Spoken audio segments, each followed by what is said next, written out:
વિદ્યાર્થી મિત્રો, ધોરણ 11 તત્વજ્ઞાન અને એનું પ્રકરણ બીજા પ્રકરણમાં આપણે પરંપરાગત તર્કશાસ્ત્રની દ્રષ્ટિએ વિધાનો કોને કહેવામાં આવે છે. તર્કશાસ્ત્રમાં વિધાન અને વાક્ય એ પ્રારંભિક સમજમાં આવે છે. એટલે આપણું બીજું પ્રકરણ છે કે વિધાન કોને કહેવામાં આવે અને વાક્ય કોને કહેવામાં આવે છે, અને એના જ અનુસંધાને આપણે મનોયત્ન 2.1 કરવાનું છે. તમારી ટેક્સ્ટબુકમાં શરૂઆતમાં જ એરિસ્ટોટલે આપેલી વ્યાખ્યા, આમ તો તત્વજ્ઞાનના પિતા, તર્કશાસ્ત્રના પિતા એરિસ્ટોટલ કહેવાય છે. કોમ્પિટિટિવ એક્ઝામોમાં પણ પરીક્ષામાં પૂછાય છે અને આપણી સ્થાનિક પરીક્ષાઓમાં પણ પૂછાતું હોય છે.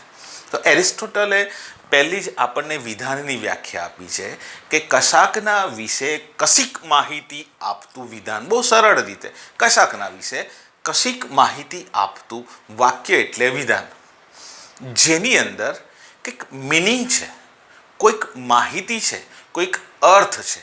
કશાકના વિશે કશીક માહિતી આપવામાં આવે છે.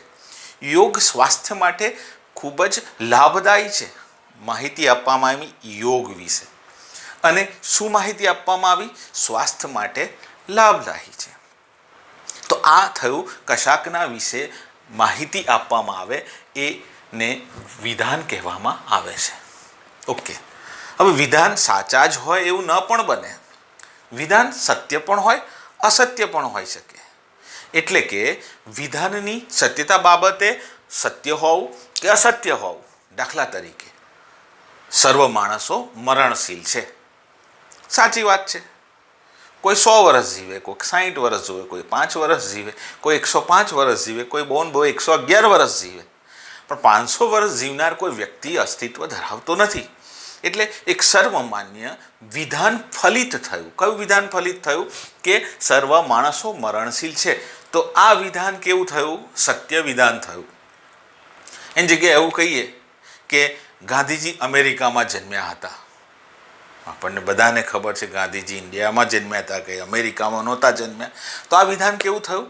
અસત્ય વિધાન થયું. કશાકના વિશે માહિતી આપી છે, ગાંધીજી વિશે માહિતી આપી છે, પણ અમેરિકાની માહિતી આપી જન્મની, તો આ માહિતી ખોટી છે, અસત્ય હોઈ શકે વિધાન. અને મરણશીલ હોવું એટલે કે માણસો મરવાના છે, માણસ વિશે મરણશીલ પીણાની માહિતી આપી છે, એ વિધાન સત્ય થયું. તો વિધાન અને વાક્ય એટલે કે બધા વિધાનોને વાક્ય કહી શકાય નહીં, બધા વિધાનોને વાક્ય ન કહી શકાય. ઓકે, વાક્યમાં શું હોય? તો તમને પ્રશ્ન પૂછો, તમારો શૈક્ષણિક અનુભવ કેટલો? પ્રશ્નાર્થ વાક્ય થયું. પ્રશ્નની સાથે સાથે એવું કે વાહ વાહ, તો એ કેવું વિધાન થયું? આશ્ચર્ય વાક્ય થયું. એમાં આશ્ચર્ય આવે છે, માહિતી નથી. શૈક્ષણિક અનુભવ કે એટલે પ્રશ્ન પૂછ્યો છે. આ જે વાક્યો છે એમાં એવું કહે છે કે નિયમિત યોગ કરો. યોગ કરવાથી શારીરિક ફાયદો થાય છે એવું નથી. શું કહ્યું? નિયમિત યોગ કરો તો આજ્ઞાર્થ, તમને આજ્ઞા કરવામાં આવી. તો આ બધા વાક્યો છે. વિધાનો ને જુદી જુદી ભાષાના રૂપમાં પણ રજૂ કરી શકાય. એક વિધાન એવું છે, જ્ઞાન એ જ સદ્ગુણ છે. એક ધર્મની દ્રષ્ટિએ આત્મિક બાબત છે કે જ્ઞાન એ જ સદ્ગુણ છે, અને એ આપણી અંદરનો ઉત્તમ ગુણ ગણવામાં આવે. જો જ્ઞાન હશે ને તો જ આપોઆપ વૈશ્વિક માહિતી, સારા નરસાનું ભાન, સત્ય જ્ઞાન પ્રાપ્ત થશે. એટલે એને સદ્ગુણ કહ્યું. તો આ વિધાન બન્યું. એને જ્ઞાન ही સદ્ગુણ है હિન્દીમાં કહ્યું, નોલેજ ઇઝ વર્ચ્યુઅલ. ઇંગ્લિશમાં કહ્યું જ્ઞાન ही સદ્ગુણમ. એટલે કે જ્ઞાન ही સદ્ગુણ, એ સંસ્કૃતમાં વાક્ય થયું. પણ આ વાક્ય એ વિધાન છે, કારણ કે એમાંથી માહિતી આપવામાં આવે છે. તો વાક્ય અને વિધાન, વાક્ય એક સરળ રીતે રજૂ કરી છે, એમાં માહિતી નથી. વિધાન એમાંથી કશાકના વિશે કશીક માહિતી આપવામાં આવી છે. એના અનુસંધાને આપણે મનોયત્ન 2.1 જોવાનું તમારા ટેક્સ્ટબુકમાં જોજો. એમાં નીચેના વિધાન કે વાક્ય છે ઓળખી બતાવો. એમાં જુઓ 2.1માં જુઓ તમારામાં, એમાં લખ્યું છે પહેલું, કેટલાક કલાકારો કેવા છે? ખાદીધારી છે, ખાદી પહેરે છે. કેટલાક કલાકારો ખાદીધારી. તો કલાકાર વિશે માહિતી આપી છે, ખાદી વિશે આપી છે, તો વિધાન થયું, માહિતી આપી છે. એમાં આગળ લખ્યું છે ખેમી ખમીરવંતી છે, માહિતી આપી છે, તો બીજું વિધાન થયું. ત્રીજું, પહેલા ઉઠવાની ટેવ પાડો. ટેવ પાડવાની કઈ છે? વાક્ય. ચોથું, અતિ જ્ઞાન ખંડકાવ્ય છે, માહિતી આપવામાં આવી, વિધાન કહેવામાં આવશે. પાંચમું, સરસ.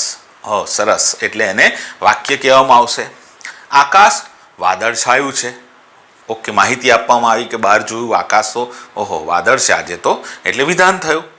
માણસો અનુભવોથી ઘડાય છે. સમજ શક્તિની વાત આવી, વિધાન થયું. મહેરબાની કરીને વચ્ચે બોલશો નહીં. શું કહ્યું તમને? વાક્ય સ્વરૂપે કહ્યું. કેટલાક પુસ્તકો ઉપયોગી છે, એ આપણું વિધાન છે. સમજ આપી પુસ્તક વિશે. તમારો અભ્યાસક્રમ કેટલો? પ્રશ્ન પૂછો, ખાલી વાક્ય છે. તો આ 10 વિધાન વાક્યની ઓળખ 2.1માં જોવાની છે. ત્યારબાદ 1-2 વાક્યોમાં અથવા શબ્દોમાં જવાબ આપવાના છે. એમાં પહેલો છે, દલીલોનું મૂળભૂત ઘટક કયું છે? તો વિધાન. કયા વાક્ય દ્વારા વિધાન વ્યક્ત થાય છે? તો કે છે માહિતી પ્રદાન જે આપવામાં આવે એના દ્વારા, માહિતી આપવામાં આવે તેના દ્વારા. કશાકના વિશે કશીક માહિતી આપતું વિધાન એટલે કે કથન એટલે શું? તો આપણે વિધાન કહીએ. વાક્ય વર્તમાન કાળ ઉપરાંત કયા કાળમાં રજૂ કરી શકાય છે? તો ભવિષ્યકાળ અથવા ભૂતકાળમાં. અને છેલ્લે, વિધાન હંમેશા કયા કાળમાં રજૂ થતું હોય છે? તો વિધાન હંમેશા યાદ રાખવાનું, વિધાન જે બને વર્તમાન કાળમાં જ રજૂ થાય છે. સર્વ માણસો મરણશીલ છે, તો એ વર્તમાન કાળમાં જ રજૂ થતું હોય છે. તો આ રીતે વિદ્યાર્થી મિત્રો, તમારી નોટબુકમાં પહેલું 2.1 ઉતારજો. વિધાન અને વાક્યની આપણે અહીંયા સમજ કેળવી, પછી આગળ 2.2 જોઈશું. પ્રકરણની અંદર જ આપણે 2.2 જ્યારે કરીએ, પહેલાં એની સમજૂતી મેળવી લઈએ. અને એમાં નિરુપાધિક વિધાન કોને કહેવામાં આવે છે? નિરુપાધિક વિધાન આ એક નવો મુદ્દો છે અને એના આધારે જ આપણે 12મા ધોરણમાં આકૃતિ શોધી શકીએ, એનો દોષ શોધી શકીએ. એટલે 11મા ધોરણમાં એનો પાયો સમજૂતી આપવામાં આવી છે. જે વિધાનમાં કોઈ પણ પ્રકારની શરત કે ઉપાધિ વગર સીધી માહિતી આપવામાં આવી હોય, કોઈ પણ શરત વગર સીધી માહિતી આપી દેવામાં આવે.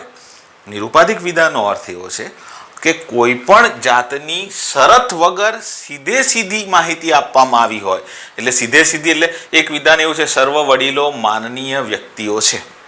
સર્વ વડીલો માનનીય વ્યક્તિઓ છે, અથવા ભારતની સંસ્કૃતિ ભવ્ય છે, અથવા કોરોનાના કાળમાં સર્વ વિદ્યાર્થીઓ કોરોના કાળમાં ઓનલાઈન એજ્યુકેશન મેળવે છે. સીધી માહિતી આપી દેવામાં આવી છે. તો આવા વિધાનને નિરુપાધિક વિધાન કહેવામાં આવે છે. હવે નિરુપાધિક વિધાનની સમજની સાથે સાથે એના 3 અંગો આપણને આવડતા હોવા જોઈએ. એટલે કોઈ પણ વિધાનનું એક બંધારણ હોય, વાક્યનું બંધારણ હોય. ગુજરાતીમાં પણ આપણે શીખતા હતા કે વિધાનનું એક બંધારણ હોય, પણ તત્વજ્ઞાનની દ્રષ્ટિએ એનું બંધારણ અલગ છે. પેલામાં વ્યાકરણની દ્રષ્ટિએ એક બંધારણ બનતું હતું, જ્યારે તત્વજ્ઞાનની દ્રષ્ટિએ એનું બંધારણ અને એની ઓળખ અને એની શાબ્દિક રજૂઆત અલગ છે. બંધારણ એટલે કે એક વિધાન સીધું કહી દીધું, સર્વ વડીલો માનનીય વ્યક્તિઓ છે, તો એના બંધારણના 3 અંગો છે. એક ઉદ્દેશપદ, એ ઉદ્દેશપદ હોય, અને બીજું વિધેયપદ, અને ત્રીજું સંયોજક. ઉદ્દેશપદ કોને કહેવામાં આવે છે? કે જે વિધાન જેને લગતું હોય, કોરોના કાળ વિશે હોય, વિદ્યાર્થીઓ વિશે હોય, માણસ વિશે હોય, ગાંધીજી વિશે હોય. તો સર્વ માણસો મરણશીલ છે, તો આ વિધાન કોને લગતું છે? માણસોને લગતું છે. તો એને કયું પદ કહેવામાં આવે છે? ઉદ્દેશ પદ કહેવામાં આવે છે. સર્વ વડીલો માનનીય વ્યક્તિઓ છે, તો અહીંયા વડીલો જે છે એના વિશે માહિતી આપવામાં આવી, જેને લગતું હોય એને ઉદ્દેશ પદ કહેવામાં આવે છે. વિધેય પદ કોને કહેવામાં આવે છે? જેની માહિતી આપવામાં આવી હોય. દાખલા તરીકે અહીંયા વડીલો માનનીય વ્યક્તિઓ છે, તો વડીલો વિશેની માહિતી આપવામાં આવી. કઈ માહિતી આપવામાં આવી છે? માનનીય છે. દાખલા તરીકે ગાંધીજી આદર્શ વ્યક્તિત્વ ધરાવતા હતા, તો આદર્શ વ્યક્તિત્વ એ એનું વિધેય પદ કહેવામાં આવે છે. સર્વ બાળકો હોશિયાર છે, તો હોશિયાર એ એનું વિધેય પદ કહેવામાં આવે છે. અને સંયોજક એટલે કે ઉદ્દેશપદ અને વિધેયપદને જે બેની વચ્ચેનો અર્થ સ્પષ્ટ કરે અથવા એ બંનેને સાંકળે, એ બંનેને સાંકળે એટલે કે છે નથી. આ બેમાંથી એક રીતે સાંકળે છે વિધેયને ઉદ્દેશને. દાખલા તરીકે વડીલો માન્ય વ્યક્તિઓ નથી કે છે, તો કે છે, તો છે એ ઉદ્દેશ પદનું સંયોજક છે અને વિધેય પદનું પણ સંયોજક છે. નથી હોય તો પણ સંયોજક છે. એટલે જેના વિશે માહિતી આપવામાં આવી ઉદ્દેશ પદ છે, જે માહિતી આપવામાં આવી વિધેય પદ છે, બંને પદોને જોડે છે, સાંકળે છે નથી, તો એ સંયોજક કહેવામાં આવે છે. દાખલા તરીકે કેટલાક વિદ્યાર્થીઓ મહેનત કરે છે, તો આમાં વિદ્યાર્થીઓ ઉદ્દેશ પદ છે. તમારા ટેક્સ્ટબુકમાં પણ આ ઉદાહરણ આપેલું હશે. મહેનત કરે છે એટલે વિધેય પદ છે અને છે એ સંયોજક છે. આજ 2.2 કરીએ. પહેલા વર્ગ સમાવેશન ને વર્ગોનો સંબંધ. વર્ગ સમાવેશન શું? એક વર્ગનો બીજા વર્ગમાં સમાવેશન કરવામાં આવે છે કે નહીં, થોડું સમજવું પડે એને. આમાં કેવું હોય કે એકનો બીજામાં સમાવેશ, એકનો બીજામાં સંપૂર્ણ સમાવેશ, એકનો બીજામાં આંશિક સમાવેશ, એકનો બીજામાં કશો જ સમાવેશ નથી. તો એની રીતે 4 શક્યતાઓ પાડવામાં આવી. એક વર્ગના સર્વ સભ્યોનો બીજા વર્ગમાં સંપૂર્ણ સમાવેશ, એટલે બીજા વર્ગમાં સમાવેશ જ કરી લીધો. એક વર્ગના સભ્યોનો બીજા વર્ગમાં સમાવેશ, એક શક્યતા. વર્ગ સમાવેશન વચ્ચેનો સંબંધ, એની 4 શક્યતાઓ. એક વર્ગના સર્વ સભ્યોનો બીજા વર્ગમાં સમાવેશ, એટલે બધા જે હતા એ જ બધાનો સમાવેશ કર્યો. બીજું, એક વર્ગના કેટલાક સભ્યોનો બીજા વર્ગમાં સમાવેશ, એક વર્ગના જે સભ્યો હતા એમાંથી કેટલાકનો બીજા વર્ગમાં સમાવેશ. પેલામાં બધાનો સમાવેશ પહેલી શક્યતા, બીજામાં આ હતા એમાંથી થોડાકનો સમાવેશ, કેટલાકનો સમાવેશ. ત્રીજું, એક વર્ગના એક પણ સભ્ય બીજા વર્ગમાં સમાવેશ પામતો નથી. આ એક વર્ગ હતો, આ બીજો વર્ગ હતો, આમાંથી કોઈનો સમાવેશ થતો નથી. પહેલા એક વર્ગના બધાનો સમાવેશ, બીજો આમાંથી થોડાકનો સમાવેશ, ત્રીજો આમાંથી એક પણનો સમાવેશ થતો નથી, ચોથું એક વર્ગના કેટલાક સભ્ય બીજા વર્ગમાં સમાવેશ પામતા નથી. જો એની એ જ વાત, આમાંથી કેટલાક સમાવેશ પામતા નથી. ચોથો વર્ગ, પેલામાંથી કેટલાક પામે છે ને એક પામતા નથી. કોણ નથી પામતા? એનો પણ વર્ગ અલગ પડે છે. જે પામે છે એનો પણ વર્ગ અને જે નથી પામતા એનો વર્ગ. આમ 4 શક્યતાઓ છે.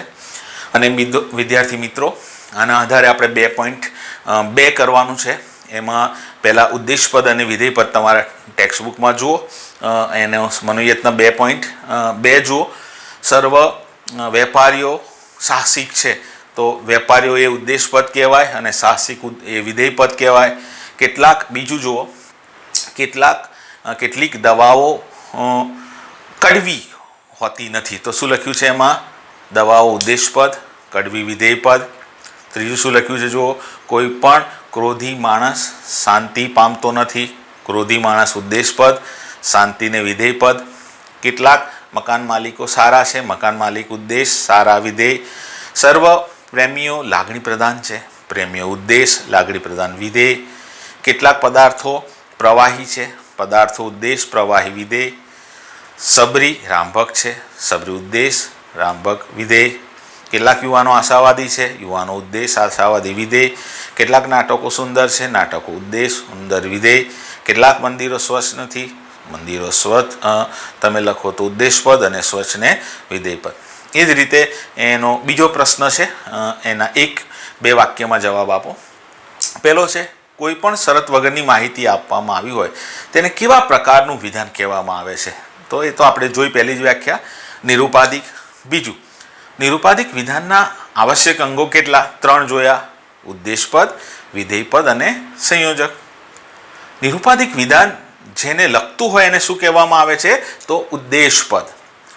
ઉદ્દેશપદ અંગે નિરુપાધિક વિધાનમાં જે માહિતી હોય તેને શું કહેવામાં આવે છે? જુઓ એમાં વિધેયપદ.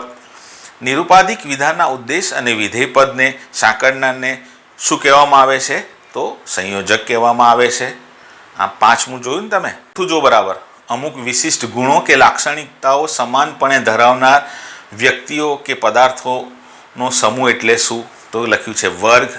2 વર્ગો વચ્ચેના સંબંધનો વિચાર કઈ દ્રષ્ટિએ થઈ શકે? તો કે વર્ગ સમાવેશ. આપણે જે શક્યતાઓ જોઈ તે વર્ગ સમાવેશના સંબંધોની સંપૂર્ણપણે કે આંશિક સ્વીકાર થયો હોય તો તે બંને વચ્ચે કેવો સંબંધ કહેવાય? તો વિધિવાચક કહેવામાં આવે.